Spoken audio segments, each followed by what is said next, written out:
Welcome back to the First Call podcast. I'm your host, Eric. And I'm co-host Scott. And today we're going over chapters 26 through 30 of Labyrinth Arcanus.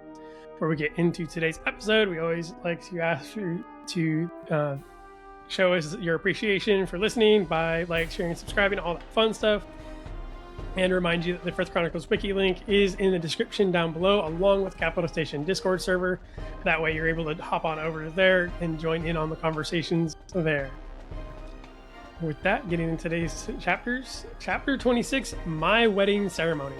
Again, still don't believe it until it happens. I do have to admit that I would like to go to weddings that Thurn has attended, because he said the ones that he's been into are basically warrior weddings and everybody gets to wear the most bloody clothing possible. And cool. That sounds like a lot of fun.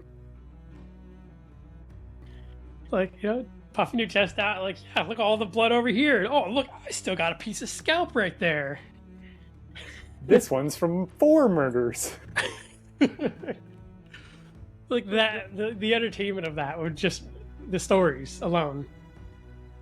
But Gray and Soren had actually kept their birthday a secret, and even Twain gets upset because Twain didn't know it was Gray and Soren's birthday.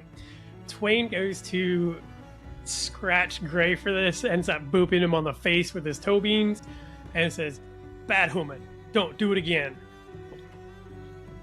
Love a good cat. Yeah, right. Just how adorable he is with that. And we are getting closer and closer. We have Gray looking at himself in the mirrors. Archduke Cross comes and pulls Soren to the ceremony. It's to where it's taking place, so he can get in place. And we are on our way to the wedding. All right, so now we have Gray at the altar, and this is where full on Shrek, or if you've ever watched Wreck-It Ralph and the backstory behind the chick that has the guns, they're in the middle of their wedding ceremony, and then bugs come in and eat her husband, and that's it. This is what's going through my mind. But we have Ashlynn coming in, and they actually get married. Whoa. It happens. I'm kind of in disbelief. I am too. I did not believe it was going to happen. Chapter 27, My Wedding Night. There's food, there's dancing. Gray goes to talk to Lucian. Turns out Lucian wasn't invited, considering that Daddy Cross put together, and he and Daddy Cross aren't on great terms. That kind of makes sense. He does ask about the Corona Phoenix. Deimos does also know about them, just from the God Arcanus souls that he's seen. And there is a place called the Spire of the Gods, which is in the Abyssal Hells, that is specifically reserved for the souls of the God Arcanus. When they get to the actual wedding night itself, Gray does ask Deimos not to intrude. Thank you, Deimos. There's a chair in hotels for that, but I think Gray would prefer to go this one alone. He is a little bit frustrated at not having a true form, considering the various fears that he has conquered over the course of this book. But luckily now he does have Ashlynn to help him through everything, and she actually quotes the Pillar on friendship, which is a nice little throwback to the first series. I want to say that I really enjoyed how Shammy did this. I was curious on how she was going to go over the wedding night, and obviously we know that she's not going to go into full-on detail about it, but it was just, again, curious how she's going to transition from that, and she did a very good job, honestly. Kept it not quite fourth wing, and at least covering the details a little, making it a little bit of a funny situation. Right, I know in the Frith Chronicles, I think the craziest, most wild thing that happens as far as romance is that they kiss. I think that's as far as anything ever goes. Pretty much. Aviana's straight up don't touch me, I'm a princess. So, and here we are in this series, and they are at their wedding night, and she keeps it very tasteful still. Good job, Shady. Chapter 28, A New Year at Astra Academy. Gray seems to be being hurt when he goes through the gate of crossing this time. He knows that this definitely did not happen before. I have a feeling that this is a lot more to do with Deimos than it is anything to do with the gate of crossing. I think it's just ironic timing. We notice that there has been a vast improvement on the defenses of the academy itself, and they have been vastly upgraded. And we are happy to be able to see our classmates again. Not particularly about Knovak, but again, he's alive and out of the. At least we can say he's out of the Abyssal Hells. We get a reference to his Arcanist mark, and that has melted all the way down to his cheeks and nose. So again, I'm still thinking the melted clocks thing, but like instead of his Arcanist mark being all the way up here, it's like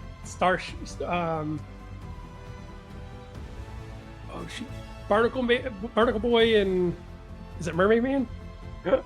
I know what you're talking about, but I couldn't tell you who it is. But I know whoever is in SpongeBob, like he's got the starfish on his face as his mask.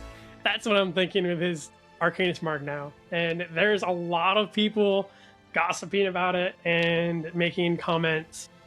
And we are introduced to the brand new subject of the second years as the Abyssal Sentinels.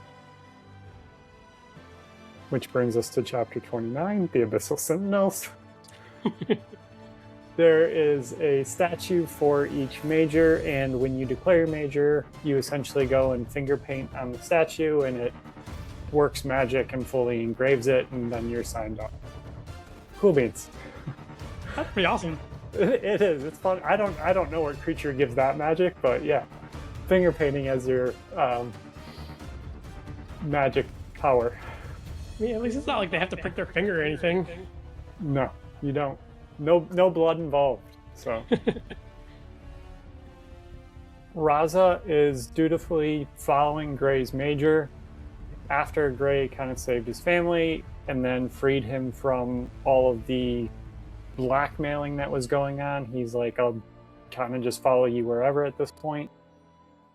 Most of the group signs up. We don't see Knovak specifically sign up, but everybody else is kind of confirmed to be taking the path of the Abyssal Sentinels. It's kind of taken over their life at this point, so everyone wants to make sure if something does go down, they're prepared to handle it. And in chapter 30, the inevitable aura. Not sure why Gray is complaining about having a cozy room with his new wife. Like, they talk about it's probably no bigger than the bed that he had when he was a first year. And the room is very, very quaint. So, like, I mean, it's him and his new wife. Like, what else would you want? He grew up in, like, a cabin. Yeah, like, I mean, it could be worse. It could be a broom cupboard. It could be. He could be under the stairs. Exactly. As Gray goes to sleep for the first night, he ends up back in the Abyssal Hells, and he is viewing through Deimos' eyes. Deimos is looking for the Spire of the Gods, and he's in, I can't remember what area of the Abyssal Hells he's in. He's in the third abyss, I believe, but like specifically where he's at, it's like all these lost empires and castles are sitting, and that's where he's looking for the Spire of Gods. He gets attacked by some Elder Thunderbirds, and Deimos hits them with the inevitable aura, which essentially kills all creatures not immune to instant death abilities within 60 seconds. So he's just got to keep them contained in his aura of an area of effect until that 60 seconds is up, and then they die. It's a pretty baller aura. Right. I mean, I feel like 60 seconds is an extremely long time to keep someone in your aura, that like area. It is, but it like if you can do it, it's just like battle winner. Yeah. That ends chapter 30, and I believe we're over halfway through the book at this point. We are cruising along. So definitely getting excited. Hopefully, again, we're going to be hearing more about the new Elder Arcanist book that is coming out, the last book in the series. obviously, Shammy, take your time and do what you need to do, and please, please, please put your health first. We want the book, but we want you to be safe too. We help you. But with that, Scott, do you have anything else you'd like to add this week? No. We are closing in on the end very quickly. I think we've got 4 more weeks here, and 4 or 5 more weeks when we'll be approaching the end. Yep. All right. Well, thank you guys, and hope you have a good week, and catch you next time.